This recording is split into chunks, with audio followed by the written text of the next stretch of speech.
brings you the battles of World War II in epic 15mm scale. Go to the hub on beastsofwar.com to find news, tactics, and tutorials about the game.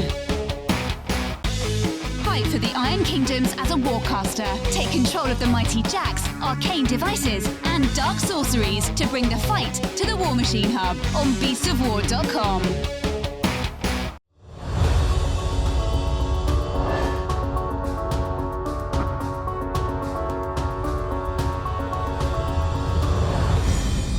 Hey everybody, Sam here, also known as Mr. Stainless 001, and we are back for another episode of Journey From The Tabletop in Total War Warhammer.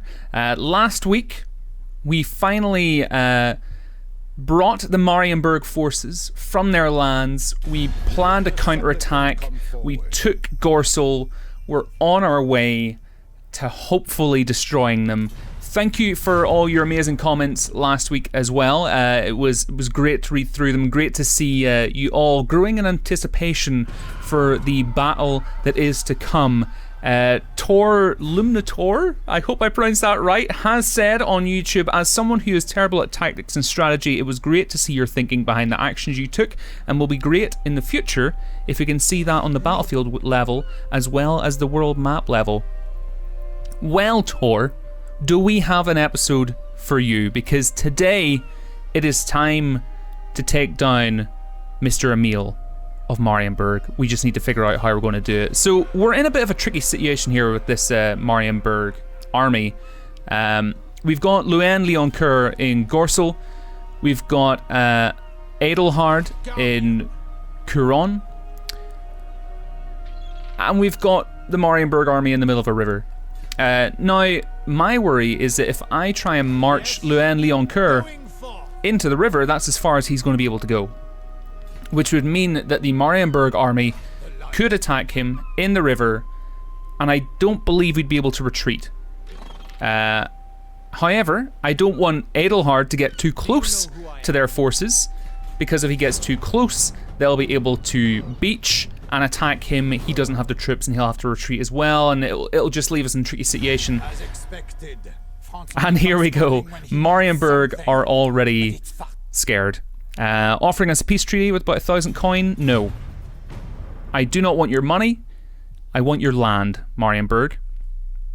So it would appear that they're staying in the river for the time being. What I want to try and do is try and group my forces up together, because if we can get Louen Leoncoeur's army into the river and Adelhard's army into the river in close enough proximity to each other, it'll mean that if the army of Marienburg attacks either one of them, they'll be able to come to each other's aid. So here we go. And we've just been screwed over by the computer. Great! That has completely cocked up our plan. And now we've left Louen Leoncoeur's army incredibly vulnerable. Okay, let's see what they do. Are we going to lose Louen Leoncoeur's army here? Okay, we can handle this. So Marienburg are trying to attack Adelhard because they've got less troops. Adelhard can retreat. Marienburg do not have the ability to keep on marching. You can only retreat once, by the way. If they reach you for a second time, you gotta fight. And if you lose that, you're all gone. But this is not the worst thing that can happen. We're going to march Adelhard's army towards Couronne, because that'll mean that he can be reinforced by the Couronne garrison. We'll maybe just see if we can build something here. No, we don't need to. Okay, so we'll make Louen Leoncoeur's army come onto land here. Perfect. Blocking off their retreat to Marienburg. And I think we'll end the turn there. So in today's episode, we are going to see if we can try and defeat this army of Marienburg. They're already scared. I know they're nervous, which means, here we go again. They are really trying to get this peace treaty. 3,000 coin, no. However, the longer we leave this, the longer we have our two armies here, the worse it's going to be for us in the long run. Both economically, with our peasant economy and upkeep. You can see we're already bringing in negative income per turn. We're starting to see increased rioting through our provinces. Okay, Edelhard's in range, and he retreats. Now, we are in range for a second assault, which will mean that they cannot retreat. We've got them up against the coastline. They've got nowhere to go. This is it, folks.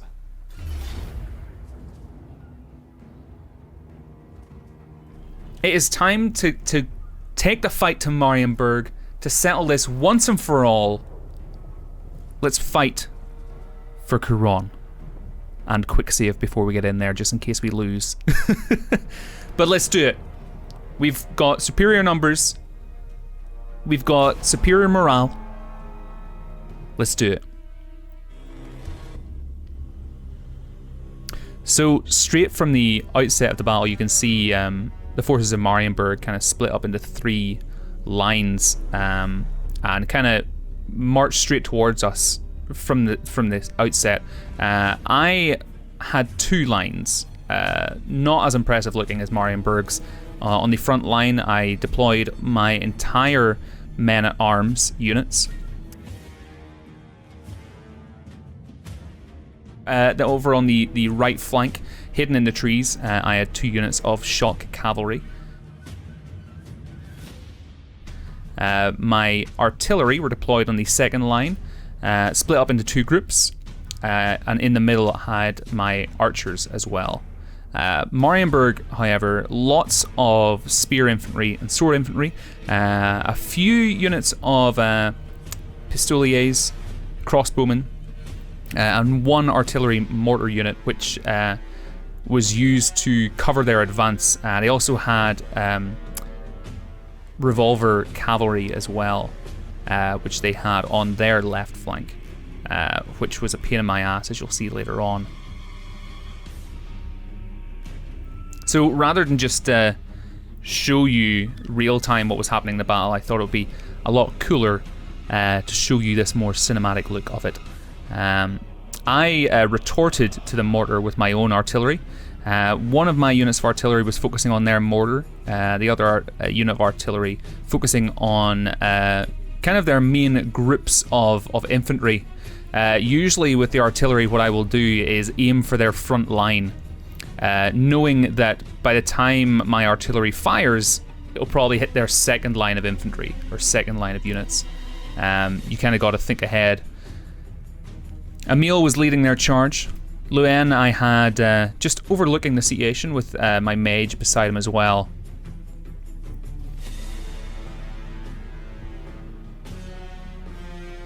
Of course, I did have a number of units, reinforcements coming in the form of Edelhard, but before they could get here, Emile went absolutely balls to the wall and charged my front line.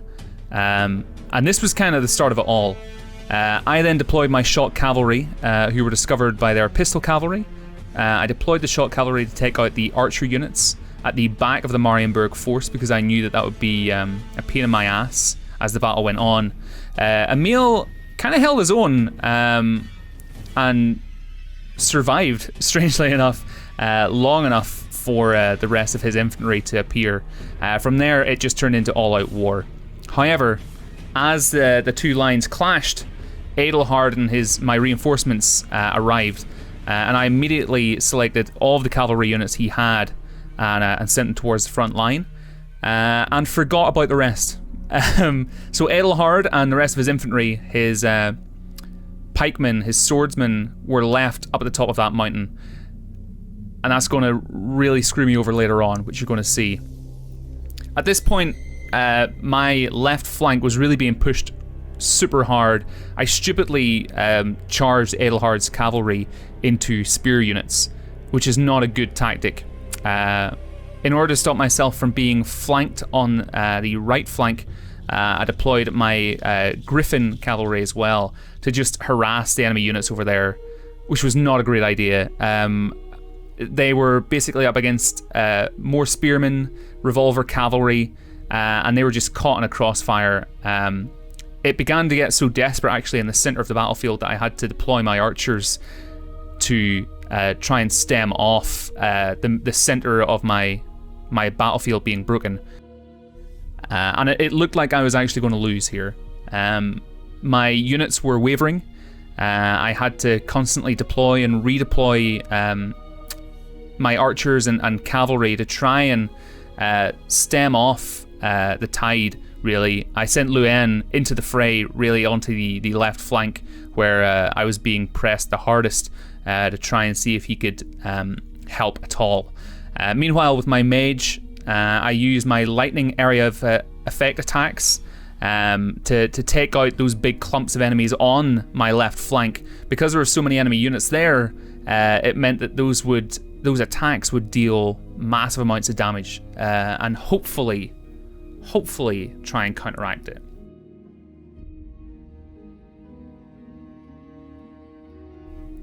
At this point, I was starting to worry. I needed to win this battle. So I just threw everything I had at it. Archers were up against spearmen. Horses were against spearmen. Everybody was covered in blood and gore. Arms were being chopped off. Heads were rolling.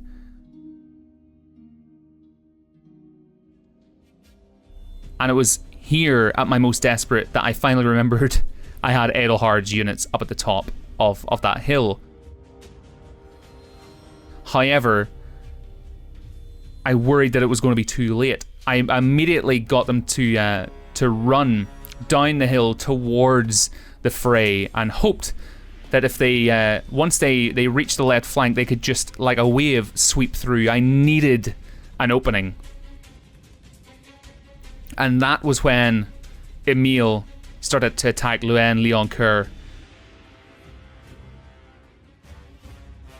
This was the opening I needed. I needed to defeat Emile one-on-one.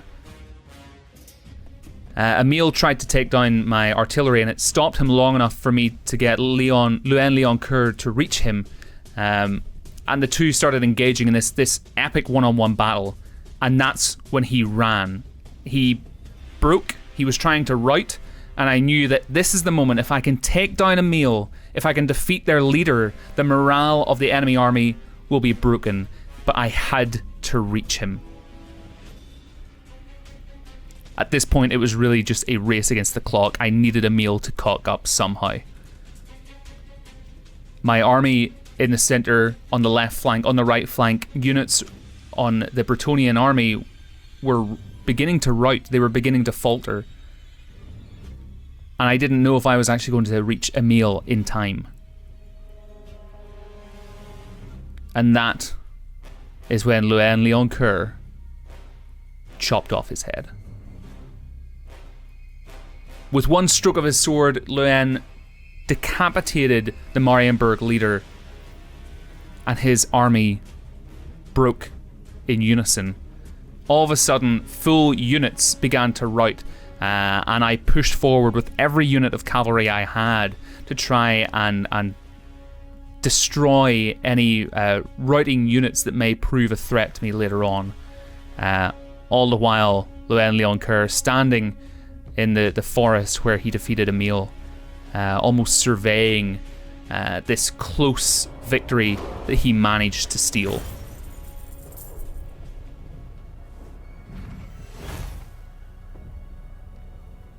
And I think that is the main thing that you need to take from that battle, is that you need to be aware of everything all the time.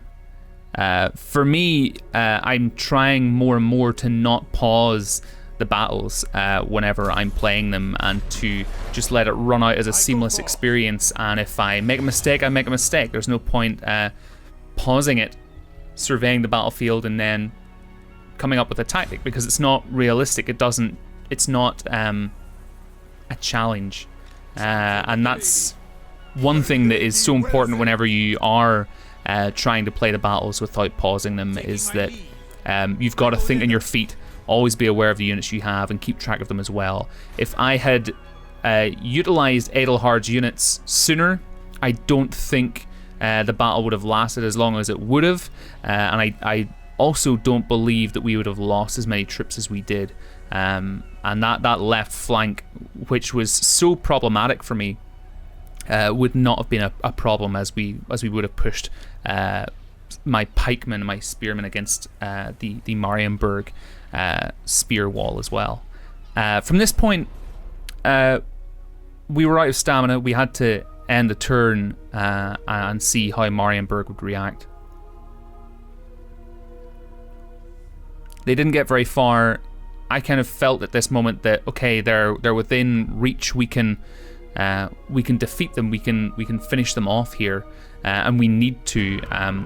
Again, my treasury is steadily going down. We are at 20 over 14 for the peasant economy. We need to finish this. We've also now got Dietrich von Karstein leading an incursion into Lyonesse. All in all, it's not going well here. We need to wrap it up, basically. And that's when this marshland completely screwed me over. Attack! King Louen. So we couldn't reach the Marienburg army, even though they were right there. And they got more distance. And I was losing more money. And the incursion from the undead warriors in Lyonesse were proving more and more of a threat. And it's at moments like this, whether you're playing Total War Warhammer or another Total War game or any kind of real-time strategy or strategy game in general, is that you've got to try and figure out what is the greatest danger to me at this moment. I felt that if I could hold out for one more turn, I could destroy the Marienburg army, which would cripple Marienburg for long enough that I could deal with the undead threat in Lyonesse with one of my armies and send Louen Leoncoeur down to Marienburg to capture that city. It all came down to this end turn. And the Marienburg forces did what I didn't think they would do, and that is that they marched into my allies' territory. Now, I could chase them down in this moment, but again, that means that that's more turns that I have my armies running around. That's another turn that I'm losing revenue. That's another turn that these undead warriors are raiding my lands and increasing chaos and corruption there. So although we've won a battle against Marienburg, the war itself has only just begun.